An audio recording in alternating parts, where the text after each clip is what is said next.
Hi and welcome to Movies Suck. Today I am reviewing Frozen 2 and I have to say it isn't good news. Frozen 2 begins a few years after the events of the first movie and everyone is getting on with their lives and apparently singing a lot. I mention the singing because unlike the first movie, which was fun and had some very good tunes, this movie feels like a cash-in. The music doesn't feel very inspired, it feels stale and boring and mostly just bland. I like the original movie, with the exception of Olaf, who I found just unbelievably annoying. Even as a comic relief, he is just distracting, if still amusing enough.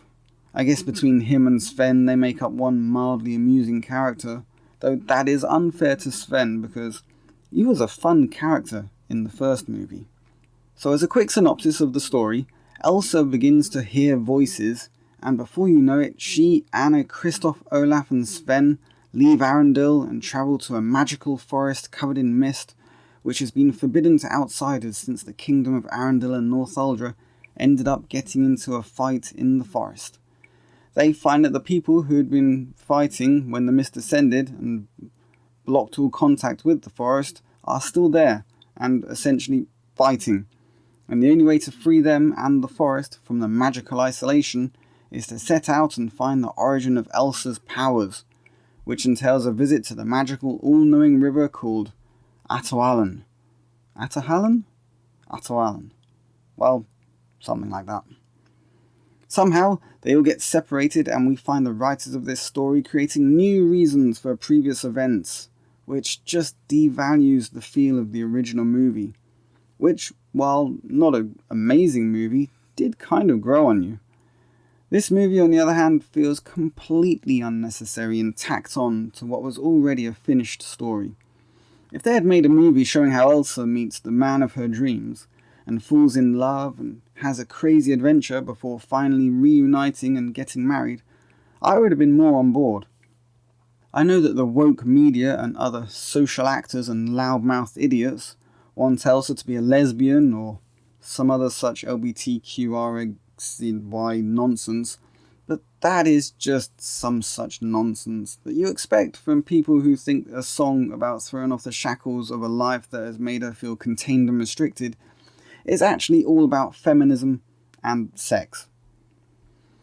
What follows are some of the most mind-numbingly boring and uninteresting songs that have ever been committed to film. Not a single one of them has the catchiness and fun of the first movie. There's no cutesy, do you wanna build a snowman? There's no anthemic, let it go,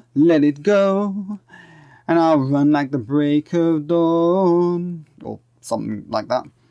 It's just a melting pot of boredom and uninspired lyrics that do nothing except fill in a space that was meant to have a song, but for which they had nothing great to say and no real reason to be saying it, which is why this movie is just dull.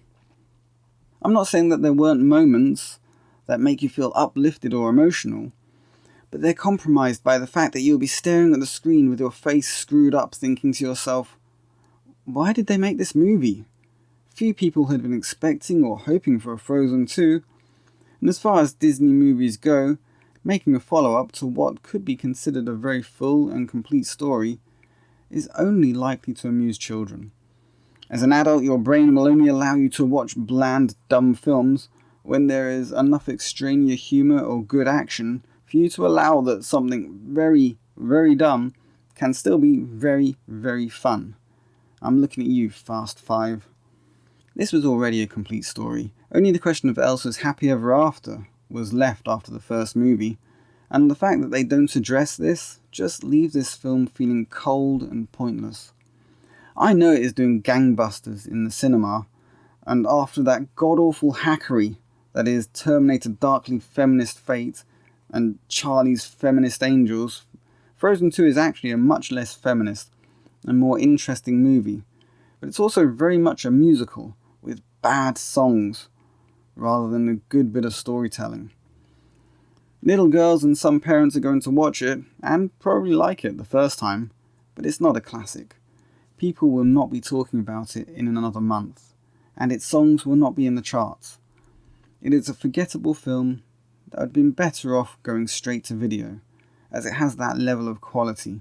It feels like someone on the Disney board said, "Look guys, the first one did so unexpectedly well, that if we just release this one in the cinema, I bet there will be enough goodwill from the fans that this one will do great too, and then we can still release it on Netflix and Blu-ray and make even more cash." I don't mean to be the only party pooper in the room, but don't go see this movie. Save your money and buy your kids or your wife or girlfriend an extra Christmas present instead. The money will be far better spent that way. This has been Movie Suck, wishing that my eyes and ears had been frozen shut during this movie.